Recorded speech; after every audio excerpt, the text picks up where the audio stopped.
2017 marks the 100th anniversary of Fort Dix. The history of Fort Dix dates back to World War I, where it served as a centralized training and mobilization center, a mission that it still proudly accomplishes today. On the morning of June 1, 1917, Captain George W. Mulleron, along with 19 soldiers from Company C of the 20th 6th New Jersey Engineers, arrived in the village of Wrightstown. This small group, along with Irwin and Layton, a construction firm from Philadelphia, started laying the groundwork for an Army camp. The installation was named for Major General John Adams Dix, who was a veteran of the War of 1812 and the Civil War.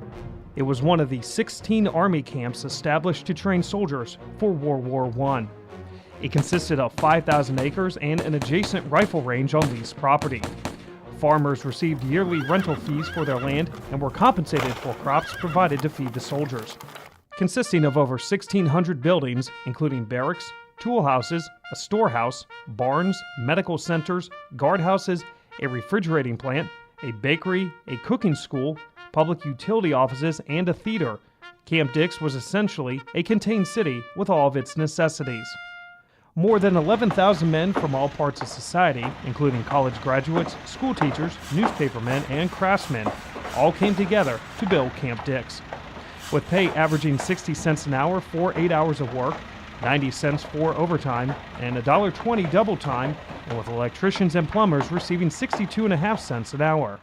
With employees sleeping in barns, corn cribs, and at the side of haystacks until adequate quarters were built, workmen filled the barracks as fast as they were constructed. Immense cafeterias capable of seating 1,500 men were established. Meals were served at 15 cents, eventually going as high as 35 cents per person. Major W. Cole Davis took command of the base hospital and strictly enforced regulations as the camp sanitary inspector. The hospital was heated by 1,800 radiators, capable of using up to 50 tons of coal fuel per day. Later, a YMCA and a YWCA were established. The YMCA building, with a seating capacity of more than 3,000, housed a clubroom, a library, pianos, athletic equipment, and writing material for the troops. The Young Women's Christian Association building was established to provide temporary resting for mothers, wives, sisters, and sweethearts who had the occasion to visit a member of their camp. During the winter of 1917, every street and barracks building at Camp Dix was illuminated by electricity, something that was missing in many cities around the U.S. By December 1917, the camp had over 34,000 lights. Throughout World War I, Camp Dix served as a staging and training center. At the end of the war, Camp Dix would demobilize 300,000 of the 1 million doughboys of Blackjack Pershing's American Expeditionary Force. After World War I, Camp Dix members proudly participated in a number of national programs. It was designated as a Civilian Conservation Corps camp. From 1933 to 1942, they operated the Reception, Training, and Discharge Center and were responsible for establishment of one of the most important innovations of the time, building the first runway at the Fort Dix Army Air Base. On March 8, 1939, the installation became a permanent Army post, and the name was changed from camp to Fort Dix. With a Second World War approaching, Fort Dix would continue serving as reception, training, and discharge center for the men of the active Army, Army Reserve, and National Guard units inducted under the peacetime draft of 1940. 10 divisions in total, 8 infantry and 2 armored divisions, and many smaller units mobilized, trained, or deployed from Fort Dix before going overseas. As the role of women in society progressed, so did their role in the armed services. In May 1942, Congress created the Women's Army Auxiliary Corps, and in July 1943, replaced it with the Women's Army Corps to support combat units. At Fort Dix, the members known as WACs worked in administrative and clerical positions, as well as truck drivers, photographers, and mechanics.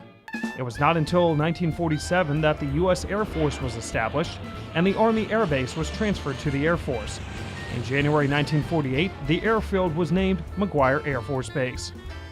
Fort Dix became a training center in 1947, and by 1978, the first female recruits entered basic training at the fort. It continued to be an out-processing center for those leaving active duty, with Fort Dix hosting a few famous soldiers. Although active hostilities during the Korean War lasted for little more than 3 years, the conflict had a lasting impact on the South Jersey area. All Army recruits, whether volunteers or conscripts from across the northeastern United States, reported to Fort Dix for basic training. Fort Dix played a major role in preparing soldiers and supplies for deployment. The installation expanded rapidly during the Vietnam War. A mock Vietnamese village was constructed and soldiers received area-specific training prior to going overseas.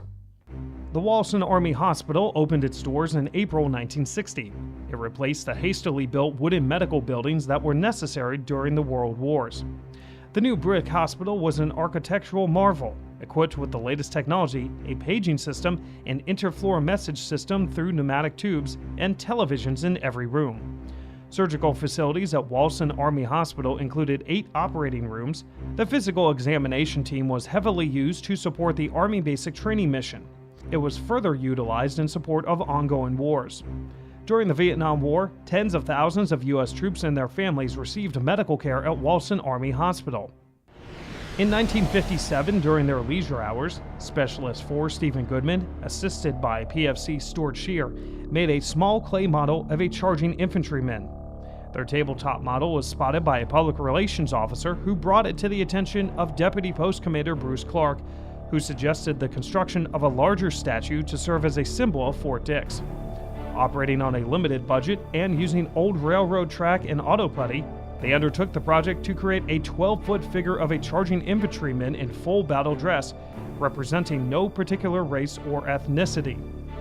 By 1988, the statue was recast in bronze and stands 25 feet tall at the entrance to Infantry Park.